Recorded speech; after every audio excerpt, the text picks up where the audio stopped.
Hartlik goeiemôre, goeiemiddag, goeienaand. Welkom weer eens by Straatwys, waar en wanneer jy ook hierna kyk. Daar is een kragtige klein dingetjie wat jy kan doen vandag om jou lewe radikaal te verander. En dit is om op te hou sê en te dink dat die lewe met jou gebeur. En te besef, die lewe gebeur vir jou. Want daai een skuif, daai klein verandering in hoe jy dink, verander alles. Want wanneer jy dink die lewe gebeur met jou, dan is jy altyd die slagoffer. Dan is jy die een wat net alles moet vat, die een wat net moet cope met alles, die een wat net probeer om dag tot dag net deur te kom. Maar as jy dink die lewe gebeur vir jou, begin jy anders kyk. Dan begin jy vra, wat is hier vir my? Wat leer ek hier? Hoe bou hierdie my? En wat lê daar vir my voor? En dis nie omdat alles maklik is nie, kom ons wees eerlik, die lewe gaan jou ruk en die lewe kan jou breek. Dit kan jou op plekke bring waar jy nooit self sou gekies het nie. Maar dis presies daar waar hierdie waarheid begin werk. Romeine 8 vers 28 sê, God laat alles ten goeie meewerk. Nie net die goeie goeders nie, alles. En skielik begin jy sien, dis nie net wat met jou gebeur nie, dis wat in jou gebeur in daardie proses wat jou verander. As jy beweeg van ek moet iets doen na ek kies vir ander dinge. Want as ek moet werk, voel dit swaar en dis 'n las. Maar as ek sê ek kies om my lewe te bou, dan voel jy skielik in beheer en jy voel kragtig.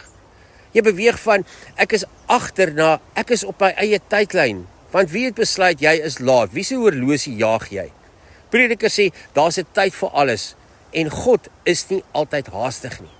Jy beweeg van, ek kan nie, na ek daag myself uit. En skielik word daai ding wat jou bang maak, die ding wat jou vorm en die ding wat jou excited maak.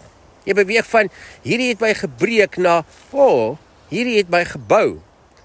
En dis nie om die pyn te ignoreer nie, dis nie hier waar dit gaan nie. Dis om dit te gebruik in jou guns. Dis daai wysheid wat sê, die ding wat jou druk, kan jou ook slyp. Maar hier is waar mense vasval. En dit is in die victim story. Want in daai victim story soek jy altyd 'n villain, iemand om te blameer, iemand wat verkeerd is, iemand wat jou lewe gemors het. En ja, soms is daar mense wat jou seermaak, soms is daar onreg, maar as jy daar bly jy vas. Jy leer niks nie, jy groei niks nie en jy bou niks vorentoe nie. Dit is soos om in 'n doolhof rond te hardloop, vol emosies, maar met geen uitkoms of doel nie. En Jesus kom en draai die ding nog verder. Hy sê in Matteus 5, bid vir die wat jou seermaak. Hoekom sal Jesus dit sê? Omdat hy iets verstaan het. Hy het nie gesê, jy bid vir hulle omdat hulle reg is nie, maar omdat jy nie kan groei en kan leef as jy nie vry is nie. Want die oomblik wat jy net blameer, gee jy jou krag weg. Maar die oomblik wat jy sê, okay, wat nou? Wat leer ek? Dan vat jy jou krag en die beheer van daai situasie en daai mense terug in jou eie hand. En dis die skuif, van victim na bestuurder, van iemand wat reageer, na iemand wat self kies. En ja, dis nie altyd maklik nie, daar is daar wat jy twyfel, daar wat jy glad nie die sin in die lewe sien nie, daar wat jy wonder, hoe kan dit nou vir my wees, wat het ek gedoen om hierdie te verdien? Dis daai spanning tussen seer en hoop, tussen chaos en betekenis. Maar dis presies daar waar groei gebeur. Want jou mindset kan of 'n tronk wees, of dit kan vir jou 'n kragtigvolle plek word, waar jy kan groei.